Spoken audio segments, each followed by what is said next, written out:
biggest company wins. Well, for me, Vizsla Copper, we had some really good drill results that confirm these high-grade zones that we've got there. So that will all feed into a new resource in the first half of next year. So I'm excited about those drill results we've had there and the upcoming resource, as well as the copper market. So we're starting to see real life in the copper market. Of course, we saw the forced closure of Cobre Panama that swung the market late this year back into balance. That's starting to drive the copper price up. We've seen the cost of the smelting costs coming down, which suggests there's real tightness in the copper market. And I think we're going to have a serious copper market next year.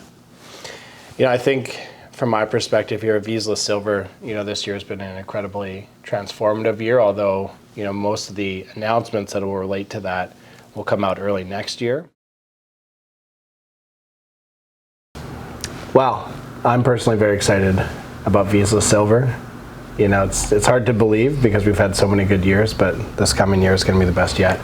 Like I said earlier, this past year, 2023, has, I think, been the transition of the company from, some exploration success and hopes and dreams into now, concrete, definitive success in terms of exploration. It's a world-class asset. We know that. It's going to get bigger, and the dual track of de-risking and discovery that we're undertaking in 2024, I think is going to create a huge amount of shareholder value, plus a few kind of surprises along the way. So I'm very excited about Vizsla Silver. I'm the most excited about Vizsla Silver, but I have one more that I'll mention after you go.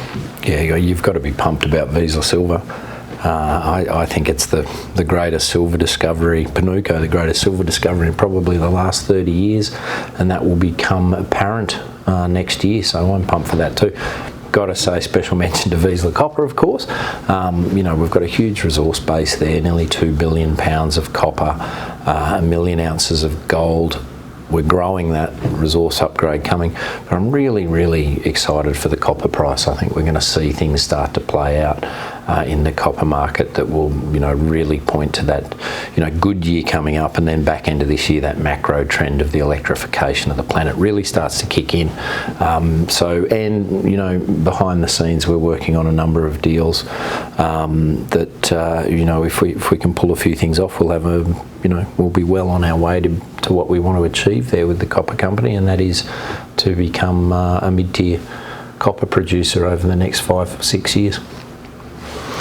Well, and obviously very excited about Vizsla Copper as well, but one does stand out to me is COSA, that's been doing very well with the uranium price, and it's basically a replication of the team that you created in ISO and had immense success with. So COSA is one that I think is a near-term story that that could perform very, very well. I think COSA is probably very much up there within the group of companies. Yeah, absolutely. I'd agree with that.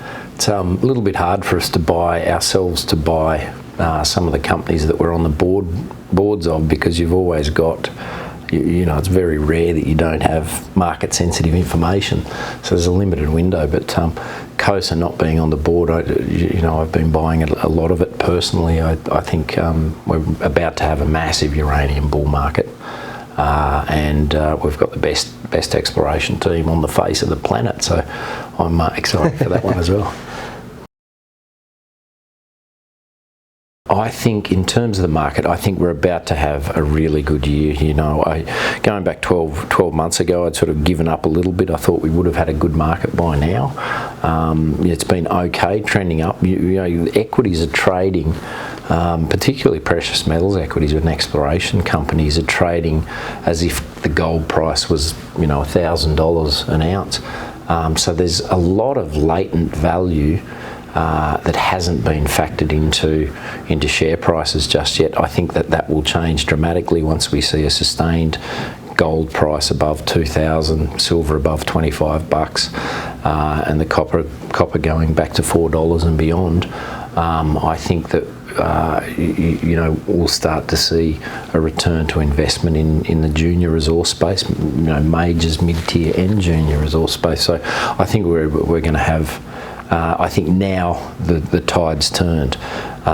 We've seen full capitulation if we're not at the bottom, we're bouncing along the bottom, and I think that's about to change pretty dramatically next year as some of these big macro themes start to play out.